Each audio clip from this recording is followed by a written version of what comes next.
Google Podcast Knowledge Empowers. As always with you is me, Kat. 안녕하세요. Then we have Baruch. Hello. And we have Kolaj. Dobré ráno. Good morning, everyone. That's the same level of energy as the last time. I like it. I'm super tired. Actually, guys, we started our discussion today of strange names we received, and now we were discussing how are we going to rechange our names. So I don't know why, but couple of years people are calling me Susanna, and even the foreigners, and I have no idea why. And please don't get mixed it with my surname, because even when I had my previous surname before I got married and it started with letter R, they still called me Susanna. So I have no idea why. Baruch, what's your name that people mix it with? I'm usually Barbara, the very common variant of Barbara in Slovakia. And Kolaj? Also foreigners call me that. I don't know why. How they know this variant, I don't know. And Kolaj, what is it for you? It's because of the multiverse, Baruch, you know. Oh, yeah. For me, it's usually Martin, which is close to Matej, but also in school, one of the teachers called me Jakub, which is totally different name. So you look totally like a Jakub, so I'm gonna call you Jakub. So as of today, I am Susanna, Barbara, and Martin. 3 different podcasters. Oh, we could have a different podcast with these 3 names. Our alter podcast episode. Oh, wow.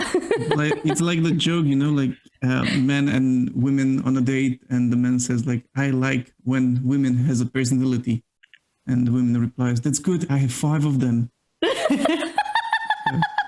Each of us has 2. Very attractive. Yeah. I've got 3. Me, myself, and I.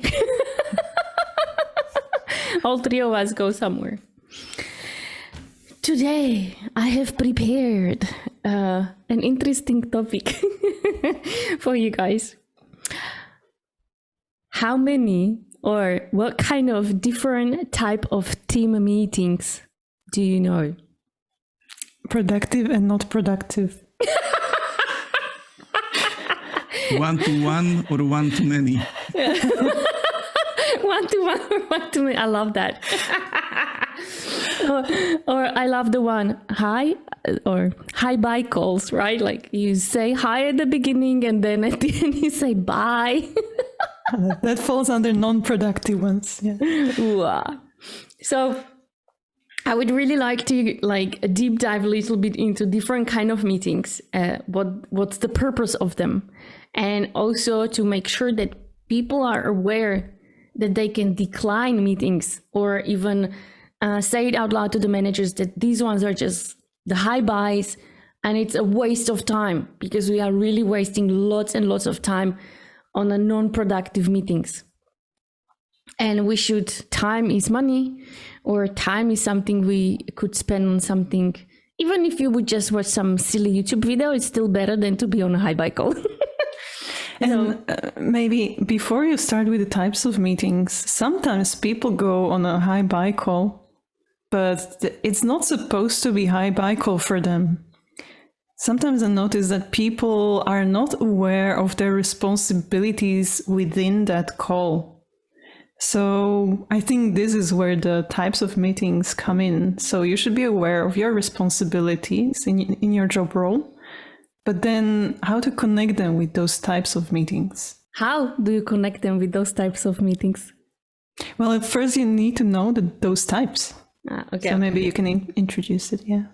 So depends of, let's say, if you are a programmer or you work in Agile methodology or Scrum Master methodology, there are so-called either daily stand-ups or daily scrums. So these are usually in the morning, 10, maximum 15 minutes long. And you literally just summarize what's ahead of you, what's priority for today. And so everyone knows exactly what they need to work on for today, right? These are, for me, one of the most productive meetings you could ever have. Mm-hmm. very clear, very like, okay, now I know what I need to do, and you go and you perform. I love it. And for me, that should be it, right? But can you apply daily stand-ups or daily scrums on everything? No, it really depends on the type of the job you have. You apply that very specific meeting. Can't you? I don't know if you can. I would say you can. Why not? Well, if you're the only team member, then it doesn't make sense. Well, it's still you wouldn't be speaking, but you still need to make priorities for today. Yeah, you know, like you are going through your emails and making priorities what you need to do. Yeah, So- the activities themselves you would need to do. It Yeah. just wouldn't be a meeting. Yep, it wouldn't. Since you have no Well, one to meet. Yeah, it would be meeting with yourself. True. Still, what it's sometimes I feel that the difficulty there is to identify the correct team, like who is supposed to be there on the meeting. But I still feel that whatever your role you are, there is definitely someone who is connected to you and who would really benefit if you were in the interval work together. So maybe you can start your day, right? Anyone?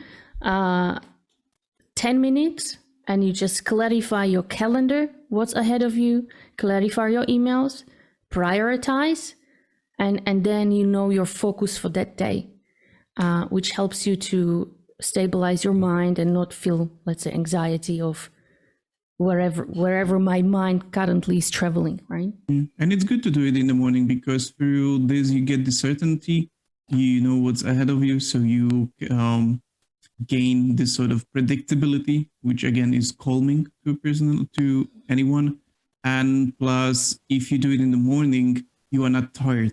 Usually in the afternoon, when we do all our work, we get to a decision fatigue, you know, so we are tired of making decisions, prioritizations, everything like that. So if you do it in the morning and you're still fresh, it's the best time when to do this creative or prioritization or the decision part where you need the energy. Leave the administration or email reading for the afternoon. Skip it if you can. Okay, then we have so-called one-to-one. Usually people put this together like manager and person, but one-to-one can be with anyone, not necessarily manager and employee, but even employee or team member, like really anything and anyone. And going through these many years in different corporations, I found in this where I am right now, it was a strange thing when they told me here we only have like 30 minutes meetings. Like all meetings are just 30 minutes. And I was like, how can you discuss things in 30 minutes? I had to adapt, but I really found it. My meetings sometimes are only like 10 minutes. It's like very target oriented, let's say. So really about one specific subject or topic that we need to discuss. And you schedule it really if you need a clarification. But you would use one-on-one to really where you make a decision or a quick brainstorming or you discuss things where you would save time of sending emails back and forth, pick up the phone, have that quick call, that one-on-one, discuss things. You also can hear the emotions, right? There is a very rare chance of misunderstandings. Make that decision and then work, rather than sending emails back and forth. And so again, one-on-one can be literally with anyone. Very quick example. Yesterday, I found a guy who used to live in South Korea. And I was like, Baruch, I found a guy who used to live in South Korea. Boom, and I scheduled a call with him just so we could pick his brain.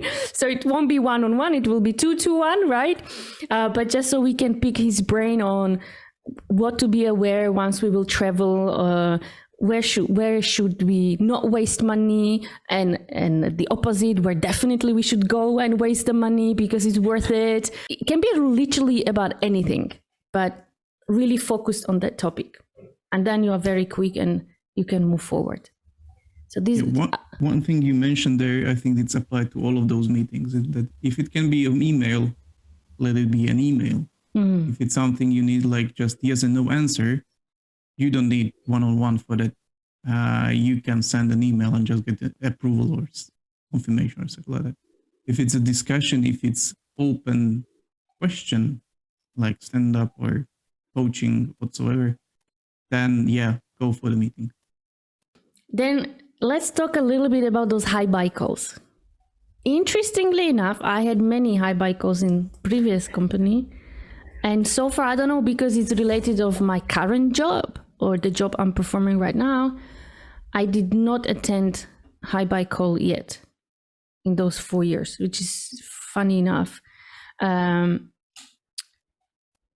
What do you guys think? Why is it? And for those who don't know, hi-bye is like you literally come on the call at the beginning, you say hi, and then at the end, 1 hour later, you will say bye. To me, well, one of the reasons could be the one I mentioned before, that it's not really supposed to be hi-bye call for you. You are just not aware of your responsibilities and what can you bring to that call. So maybe you are not there to present officially, but they require your expertise somehow, and that you chime in case it's needed. So it might end up as being hi-bye call from time to time, right? If it's a regular meeting. But on the other meetings, it might happen that they need you to, put your 50 cents in and, contribute to the meeting. So you are there just in case. So that might end up being as hi-bye call in, let's say, half of the time. Another reason I see there is that people who invite you, they don't know what you do. And what's your responsibility supposed to be on the call? Just someone told them, oh, please invite these people. So maybe manager asks someone, like, create this call, invite these people. So it's always to me about the role of those who are invited. If I would add there one more condition or one more thing when it turns to hi-bye call is that when nobody wants to take the accountability or responsibility for the discussion. So it's like, yeah, I came here to present, and everybody's like, sure, okay, I don't really care. Like, I'm just gonna do my work. Like, while you are talking, I'm gonna multitask and sure, talk, but I don't really care. My suggestion here is, guys, that definitely if you have one-on-one with your manager, or even when you have a team meeting, bring this up, talk about it, like, hey, I have one or maybe way too many in my calendar of these hi-bye calls. And when I had compliance team, and my lady said, Kat, we have too many calls, and when am I supposed to work?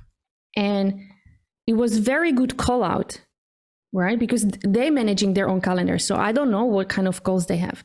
And then I brought it to the whole management and I said, guys, we need them to work and not to be on calls. Which of those meetings can we, first of all, cancel for them because it's not important? We can maybe just summarize and say it somewhere else, blah, blah, blah. And we canceled about 5 meetings, which is not necessary for them at all. And suddenly they had 5 hours of free during the week where they can really focus on their work. So it's really important that you speak up, because only you know what everything you have in calendar. Your manager doesn't know. Speak up, and the others can help you either prioritize or even tell you, oh, you don't have to participate here. Or sometimes it's okay even to say it on the call, hey, can we spend these first 10 minutes on a discussion? What is actually this call about? What is my role on this call? Because sometimes there are these calls which are running 2-3 years already, and they are like there from just because they are there. And right, it's like you don't even know, it just sort of continues, but no one ever questions it. The next type of a meeting is team meeting or call, depends on if you are like global team like me or if you are local team that you can literally meet face to face. Those are usually like 1 hour long. And usually if it's team meeting, it's usually for manager to inform the team about things either from HR or from company or whatever. I'm just going to share with you some examples. So I'm part of a global team, and we have team members as far as from Santa Clara up to Taipei or Shanghai. And so we've made an agreement that once a month, the person from Santa Clara and the person from Shanghai and Taipei will sacrifice their time for the team members. What does that mean when I say sacrifice their time? Person in Santa Clara is 6 a.m. and person in Shanghai and Taipei have 10 p.m. Right? So it's a huge time difference. I can't even imagine being on a call at 6 a.m. My brain is like not even working at the time. But that's what we've made it, just so we could really meet as a team. That's the sacrifice we do. And we only do it once a month. Right? When I had it as a local team, I think I always hosted it in Tuesday or Thursdays. I try not to bother people on Fridays. Thursday, 1 hour, and then we really went. I always had a structure of information I wanted people to know, so they have information. Right? So team meetings are good, but also, again, as Baruch said, be active there because they are for you. And not necessarily need to speak up, but you can use chat or you can even suggest to your manager or team lead, I'm very interested in this topic. Can you make sure that you bring it in? So team meeting is really about the whole team. Mm-hmm. What are your guys' experiences in team meetings? For me, I always took team meetings as it's like a board for a team, but like a verbal one. So I get to know some, news regarding team, and maybe we get to discuss some team related issues. So that's a good meeting for that. I don't really feel like team meetings are additional value compared to daily scrums because we usually talk about the same.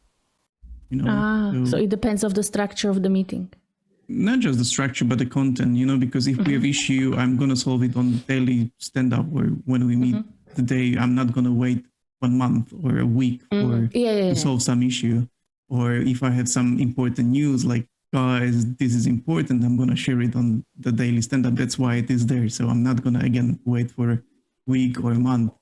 And that actually reduces our team meetings to 30 minutes usually. And we have it more frequently. We don't have it once per month. We have it on a weekly basis. We reschedule, we postpone, sometimes we cancel, but still the team meeting for me is like an additional stand-up, extra stand-up. We don't receive some sort of some unusual information which we wouldn't on the stand-up. So where do you go through some of the more long-term stuff? Because daily stand-up is, more very hands-on. It is, but what do you mean long-term? For example, you have some systemic issues, right? So I don't know, servers are often down or something like that. Usually it's not on team meeting, it's usually on one-on-ones or the person who is leading it and he will do the brainstorming and yada, everything like that. And just come with a solution and that's it. Because we use the team meeting more for also get to know the team, because you might be working on smaller groups, and if you don't interact with the other group, you might not even know them, even though you are under the same manager, right? So we really use it that we know who is in our team to make sure, and also which person is responsible for which program. Then we use it for if there are any HR related stuff, like something, I don't know, coming back to the office, right? Or this and that. So, or if there were some appraisings, like I want to show it for the other team members that this person just been promoted or received this thank you or etc. So that I wouldn't waste my daily stand-up for that, because daily stand-up for me is really focusing on the type of job and performance. So it depends, like some managers are pretty creative. So but you as a leader are part of the team, so you are your responsibility is to take care of the team. So you are supposed to also know the HR stuff, and your performance is actually to know about these things and have these one-on-ones and have these meetings with HR or get this information. So I don't see how if we are self-organized, self-driven team, leader is just the role. It's not like Correct. hierarchy or something. Yeah. So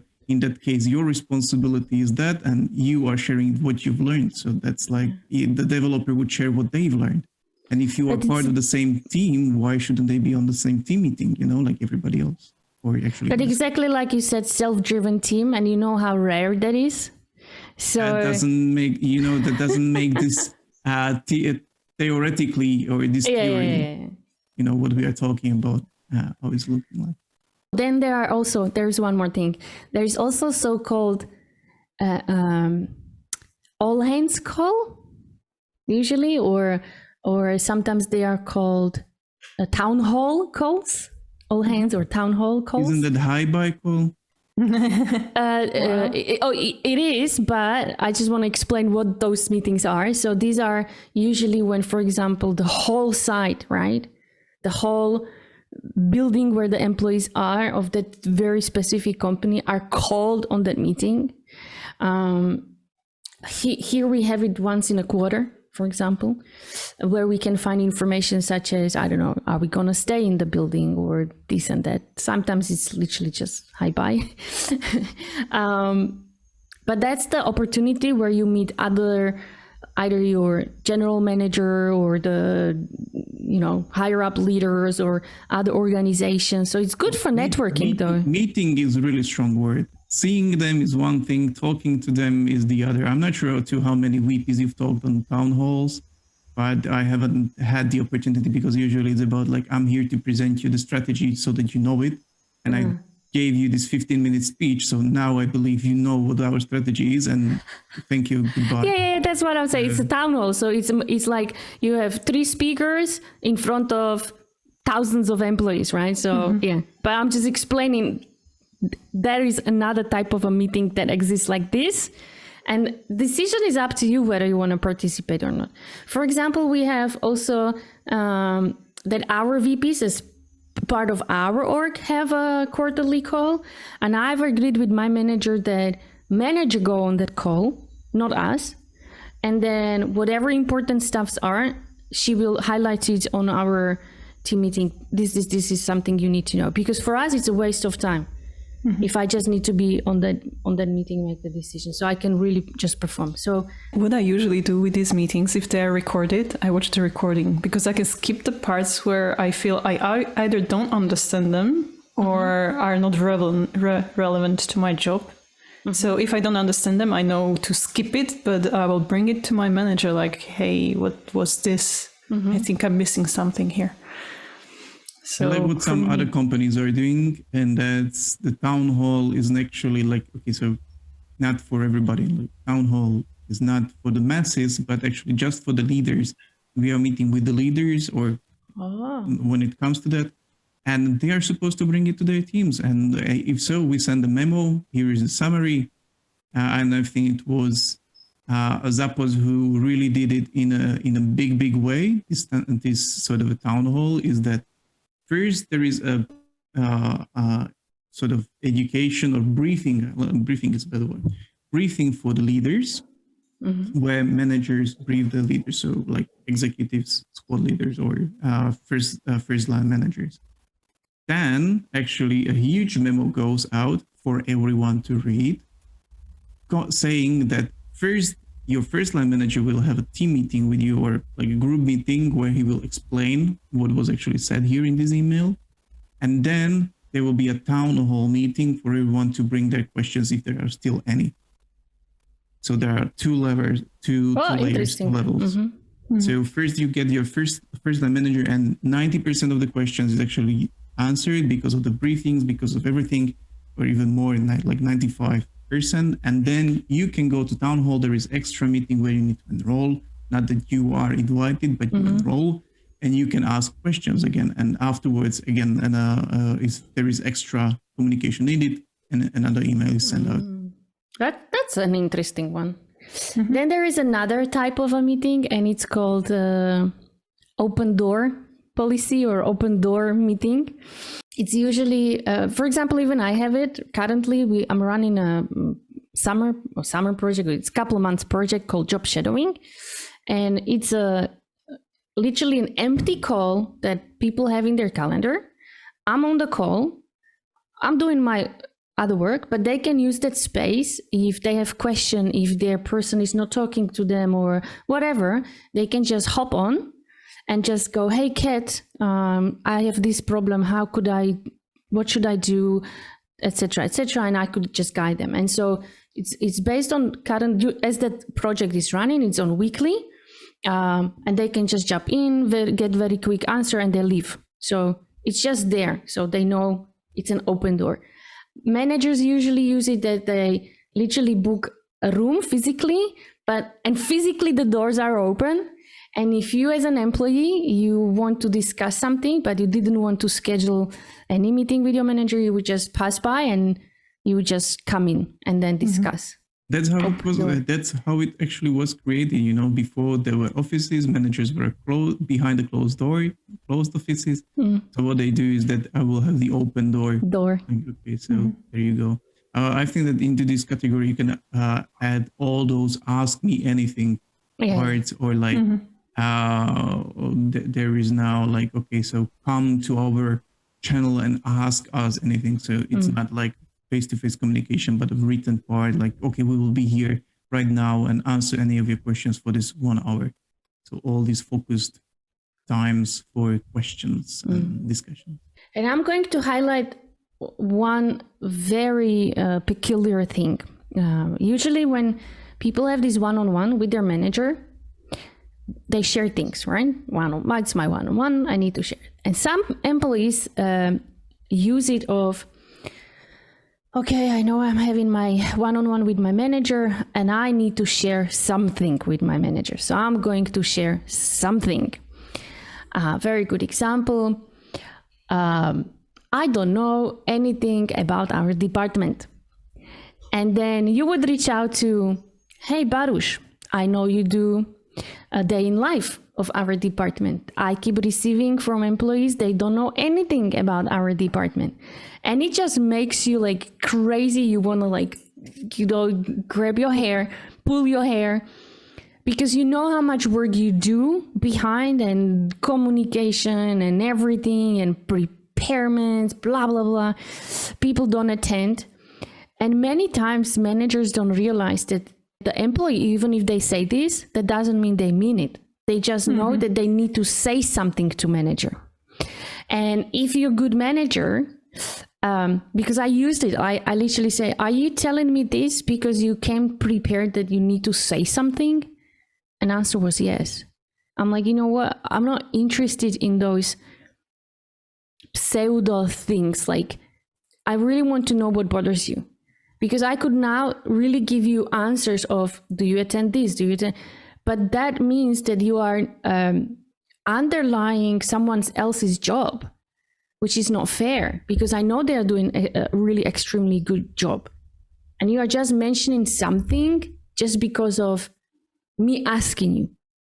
Then why are we having this meeting? If literally you don't have anything to say and you happy, then let's cancel the meeting. I don't want to waste your or my time, right? So this is a message for managers. Don't ask stupid questions if you want to get stupid answers, right? Or if you do ask that question, be prepared that employees might tell you just because they need to tell you something. It might not be relevant at all. So, and it bothered me. It first bothered me when I was on the other side, because many times managers came to me and say, Kat, this is what employees complain about. This is what, I was like, then why am I doing all of this hard job and get people involved? And it got me mad because it was like, I'm not performing well, right? And then when I was a manager, and usually people say this only during one-on-one, I was like, why are you mentioning this? So does that mean you're mentioning to me because you need to say something to me? And they said yes. And I was like, what? So guys, if you have that one-on-one, just be honest. Don't say something because you're underlining someone else's job. That's just not fair. And if it's okay not to say anything, you just say, I'm happy with everything. I'm fine. Done. Or you can even say to your manager, do we really need to have our one-on-one? I have nothing to discuss because I'm okay. Everything is okay. But don't say something because of saying something and harming someone else's job. That's just not fair either. I just got so passionate right now. And for you guys, how often do you have a meeting with your manager? And what would you recommend if you are junior versus senior, let's say? I have it every week. And if you're a junior, maybe have it even depends. Like, is your manager right there next to you, next to your desk? If so, then probably you can have a weekly meeting if you're junior. But if he or she is not there, then probably it's good to say hello, bye on through chat, and today is going well or not going well, or yeah, something like that. And if you're a senior, I think it really depends, as you said, Kat. Maybe sometimes you don't need it. So if you have that, because these meetings are not just to solve the everyday problems, it's also to build relationship. So if you're junior, you need to invest more time into such meetings. Yeah, for me, I take the manager is a leader and has just different job responsibilities compared to me. Because of that, I'm meeting my manager as often as possible, at least once a week when we have really like a dedicated half an hour.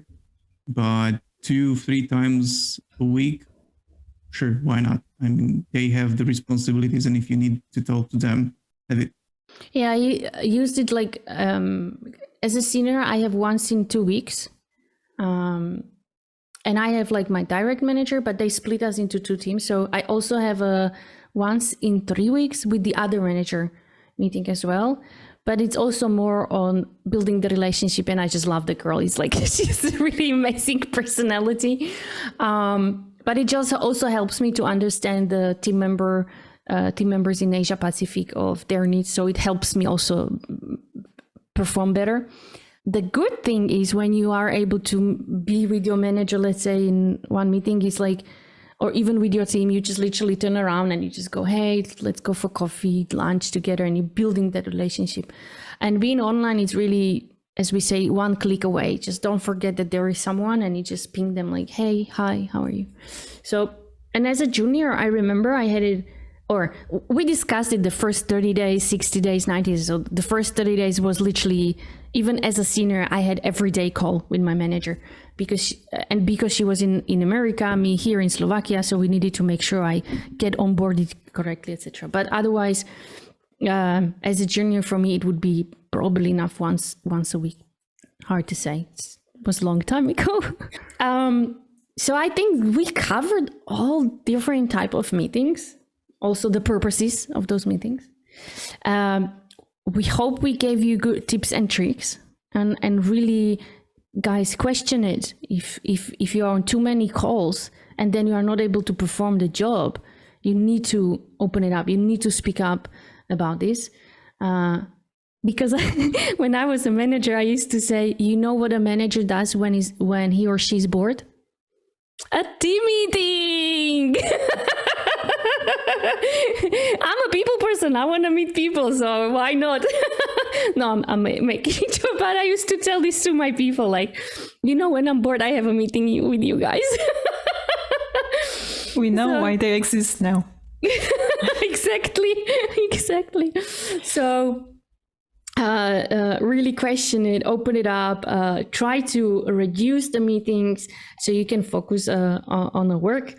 And if you know other type of meetings, or maybe you guys have some funny stories of hi-bye calls, write us a comment, right? Let us know. We are more than happy to review it even in the next podcast. I just read it. So that would be all for me.